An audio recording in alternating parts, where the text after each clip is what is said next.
action is automatic, involuntary, fast and immediate response of the body against any stimuli that can be dangerous for the body. We quickly move away from that type of stimulus that can cause harm in our body, like any hot object. When we touch any hot object, we quickly move it away. We move our hand away from that object quickly without the process of thinking within a millisecond or millimicrosecond.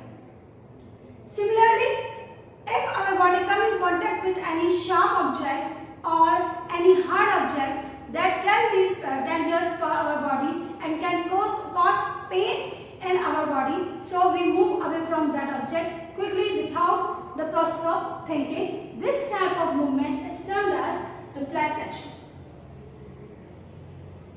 Normally, when any stimuli is detected by sensory organ, then this is transmitted to the spinal cord, and then from the spinal cord it reaches into the brain, and from the brain it receives message and then come back to the effector, and the effector responds against any stimuli.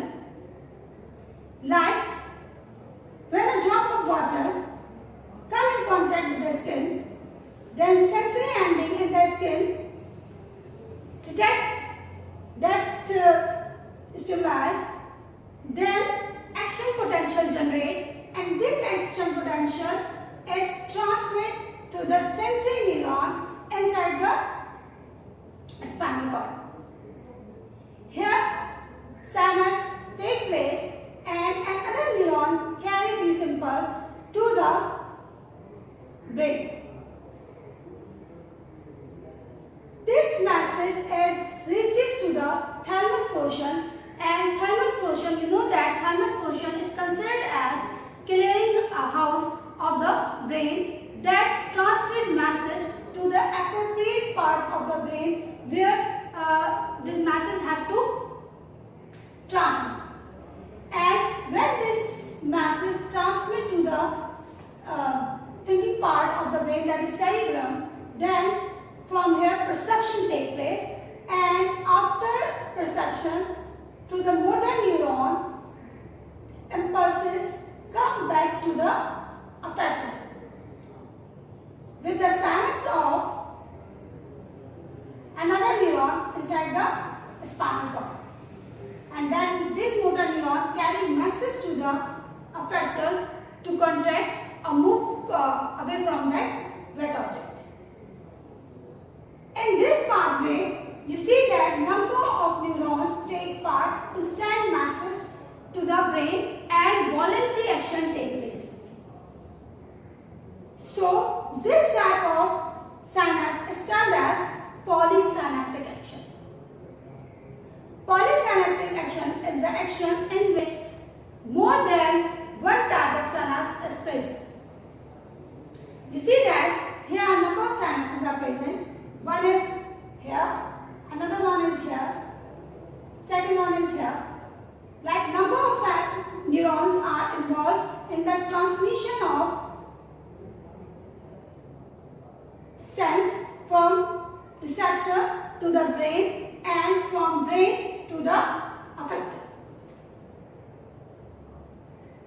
While in reflex action, when receptor receive message from any harmful stimuli, then this message quickly transmit to the spinal cord, and then from here to the motor neuron, this message transmit to the effector to contract and body move away from the object or relax to go back from the harmful object.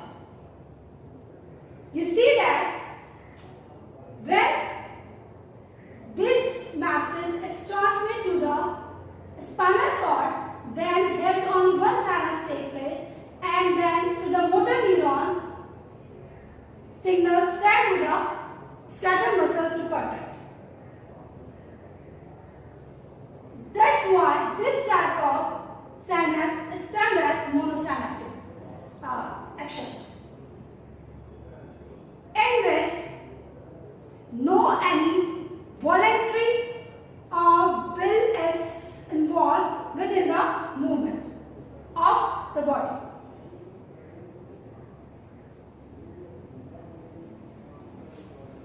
In reflex action, 5 things are involved. One is the receptor, second is the sensory neuron, third is the interneuron, fourth is the motor neuron, and fifth one is the response. These 5 objects involved in the reflex action, in the result of which our body moves away from any harmful object. The pathway that is adopted by the reflex action is termed as reflex arm. From receptor to the sensory neuron reaches to the interneuron, which is present within the spinal cord. Here the spinal cord is present, and from here to the motor neuron it reaches the effect. This pathway is termed as reflex arm. There are 2 types of reflex action. One is the spinal reflex action and another is the cranial reflex action. The reflex action that is take place in the facial part of the body or head region of the body, it is because of cranial reflex action. While other action that is take place in the other part of body without the involvement of the brain is termed as a spinal reflex action. The pathway that is adopted by the reflex action is very short, while in voluntary action pathway is very long and reaches to the brain, and thinking action take place, and then any object perform its function or perform response against the response of stimuli. I hope you got an idea about reflex action. There are various examples of reflex action, like if any very bright light enters into the eye, we suddenly close our eye, or we start to blink our eye against any bright light. Similarly, if any pin come in contact with our skin, then we suddenly move our hand away from that sharp object without any thinking. These all are the reflex action that is take place without the involvement of brain or without the thinking action. I hope you got the idea about reflex action. In the next lecture, we will study about different disorders of the brain. Thank you.